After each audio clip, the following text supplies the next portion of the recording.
మళ్ళీ రెండో విషయం ఇక్కడ మనం కీన్ గా అబ్జర్వ్ చేయాల్సింది ఏంటంటే తెలంగాణ మూవ్మెంట్ తర్వాత నుంచి తెలంగాణ ఏర్పడ్డ తర్వాత అతను చేసిన కామెంట్లు చాలా మందికి బాధ కలిగించినాయి. వాస్తవం.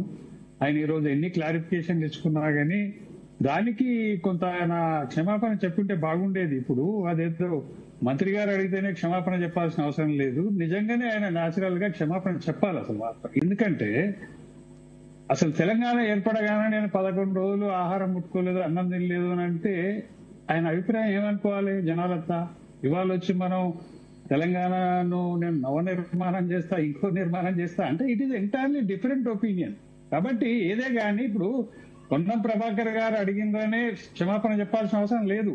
11 రోజులు అతను ఉపవాసం ఎందుకు కూడా చెప్పగలగాలి కదా. అంటే తెలంగాణ పట్ల అతనికి డిఫరెంట్ ఒపీనియన్ ఉందనేది ఆ రోజే మనకు బయటపడ్డది. రెండో విషయం ఇక్కడ మేడం, రెండో విషయం ఏంటంటే ఎప్పుడే గాని పార్లమెంట్ లో ఒక బిల్ పాస్ అవుతున్నప్పుడు ఓటింగ్ జరుగుతున్నప్పుడు ప్రతి బిల్లు కూడా డోర్లు క్లోజ్ చేస్తారు. ఆయనకి ఏమాత్రం జ్ఞానం ఉందో పవన్ కళ్యాణ్ కి నాకైతే అర్థం కాలేదు. డోర్లు బంద్ చేసి తెలంగాణ ఇచ్చారంటే మూర్ఖత్వం అది.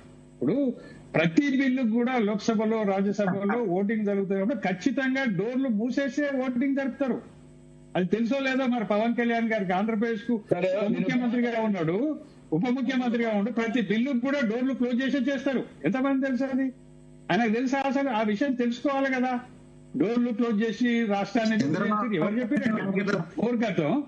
రెండో విషయం ఆయన 11 రోజులు ఉపవాసం ఎందుకుండో తెలంగాణ ప్రజలకు క్లారిటీ ఇవ్వాలండి. ఇది పొన్నం ప్రభాకర్ అడుగుతున్నది కాదు. యాజ్ ఏ తెలంగాణ ఇటుగా మనం కూడా అడుగుతున్నాం కదా, అడగొచ్చు కదా, తప్పే ఉంది. ఆయన క్షమాపణ చెప్తే ఆయన కిరీటం ఏమైనా పడిపోతుందా పవన్ కళ్యాణ్?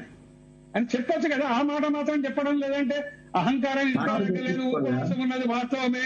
తెలంగాణ ఏర్పడడం అక్రమంగా ఏర్పడ్డది. మేము తెలంగాణ ఏర్పాటు విధానానికి వ్యతిరేకం అని చెప్తుండే. ఏం విధానం వ్యతిరేకం అండి? నేను అడుగుతున్న ఒక విషయం. డోర్లు బంద్ చేసి బిల్లులు పాస్ అవుతాయి పార్లమెంట్ లో. అజ్ఞానం ఉంటే జ్ఞానం తెలుసుకోండి. ఈ విషయం ఎవరైనా తెలుసుకోవచ్చు. Parliamentary history చెప్తున్నదండి.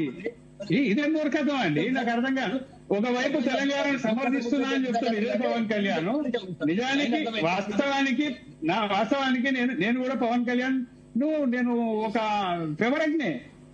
ఆయనకు ఒక అభిమానం అనుకోండి ఒక సినిమాల పరంగా.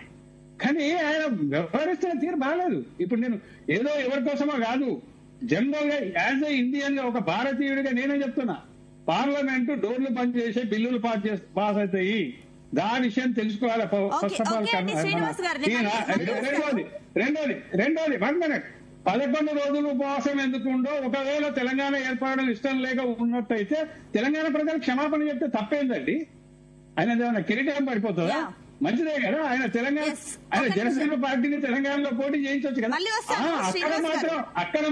అక్కడ మాత్రం క్షమాపణ చెప్పకుండా మీరెవరు, మీ అయ్య జాగీర్ అంటే ఏం పద్ధతి అండి? ఒక నిమిషం. ఇది తెలంగాణ ప్రజలుగా ఈ విషయాలకైనా జవాబు చెప్తే పవన్ కళ్యాణ్ గౌరవం కూడా ఉంటది. నేను అంటున్నా, ఆయన వ్యతిరేకంగా చెప్పడం లేదు. ఆయన గౌరవం కూడా మిగులుతుంది. శ్రీనివాస్ గారు ఒక్క నిమిషం. వెంకట స్వామి గారు, సో ఏంటి మీరు కూడా ఇప్పుడు జిహెచ్ఎంసీ ఎన్నికల్లో ఒంటరిగా పోటీ చేస్తా అని చెప్పేసి కమెంట్స్ చేస్తారు కాబట్టి, సో ఏంటి కాంగ్రెస్ పాయింట్ ఆఫ్ వ్యూ ఏంటి? రానియండి, శతకోట్లింగాల్లో ఆయన బోర్డులింగము. పోటీ చేయాలంటే మేమెందుకు వద్దామంటామండి? ప్రజాస్వామ్యంలో ఎవరికైనా ఎక్కడైనా పోటీ చేసేటువంటి అవకాశం ఉంది. ఆయన పార్టీ రిజిస్ట్రేషన్ ప్రకారము ఆయనకి ఇక్కడ అవకాశం ఉంటే ఎలక్షన్ కమిషన్ పర్మిషన్ ఇస్తుంది, పోటీ చేస్తారు. పోటీ చేస్తే మాకేం అభ్యంతరం లేదు.